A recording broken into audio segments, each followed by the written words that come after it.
Hello, आज मी फार खुश आहे कारण मी चालले माहेरी आणि खूप महिन्यानंतर माहेरी चालले. त्याच्यामुळे माझी एक्साइटमेंट लेवल हाय आहे आणि यावेळेला मी एकटी चालले. पृथ्वी नाही येत आहेत, ते नंतर येणार आहेत.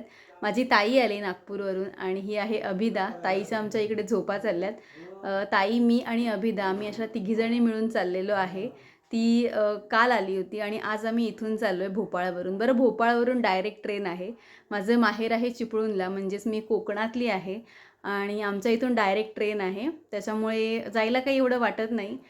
छान 4:30ची ट्रेन आहे आणि सकाळी ती 10 वाजेपर्यंत पोहोचते. त्याच्यामुळे डायरेक्ट ट्रेन आहे, त्याच्यामुळे काहीच वाटत नाही. आणि माहेरला जायचं असेल, कितीही लांब असू दे किंवा कुठेही असू दे, सगळ्याच मुली एक्सायटेड असतात.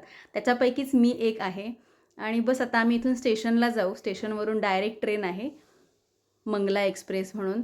आणि डायरेक्ट असल्यामुळे अजून चांगलं वाटतं. बरं, भोपाळ स्टेशनला आल्यानंतर अजून एक इकडे गोष्ट कळली की इकडे लॉकर सिस्टीम झालेली आहे. जे आपण सामान वगैरे ठेवून, बाकी जर आपल्याला कुठे फिरायचं असेल किंवा जर ट्रेनला वेळ असेल तर आपण तिथे ठेवून बाकी ठिकाणी फिरू शकतो. त्याच्यामुळे ही एक इकडे सुविधा उपलब्ध झालेली आहे.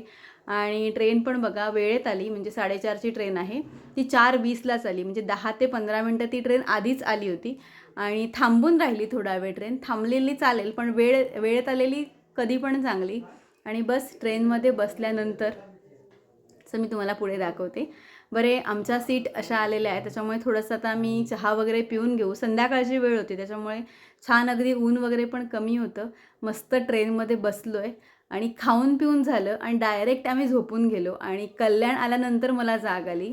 आणि बघू शकता, आत्ताच वंदे भारत क्रॉस झाली इथून. सकाळ सकाळ मस्त झोप झाली, कारण ट्रेनमध्ये ॲक्च्युली ना फार लेट झोप लागली. त्याच्यानंतर उठलो आणि बघितलं तर एकदम म्हणजे कल्याणमध्येच आलो होतो आम्ही. आणि मुंबई म्हटलं ना की एक वेगळंच रिलेशन आहे मुंबईसोबत, कारण माझे जॉबचे खूपसे वर्ष इकडे गेलेले आहेत. त्याच्यामुळे एक वेगळीच अटॅचमेंट आहे. लग्नानंतर मी तिकडे गेले, पण लग्नाआधी माझे खूपसे वर्ष इकडे गेलेत.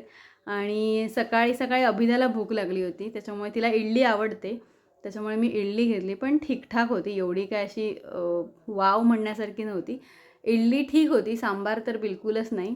आणि छान नाश्ता वगैरे झालं, पनवेल क्रॉस झालं आणि मग आमचं चिपळूण आलं, कारण ही ट्रेन खूपशे स्टेशन घेत नाही.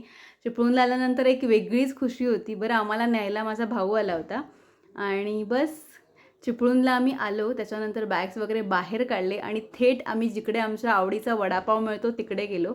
सावर्ड्यामध्ये समाधान वडापाव आहे, तिथे मस्त सगळ्यांनी वडापाव खाल्ले आणि आता आम्ही घरी जाऊ. बरं, मी आता पुढच्या व्हिडिओमध्ये आमच्या घरचे जे काही फंक्शन आहे ते सगळे तुम्हाला दाखवीन. Thank you so much for watching. Bye bye.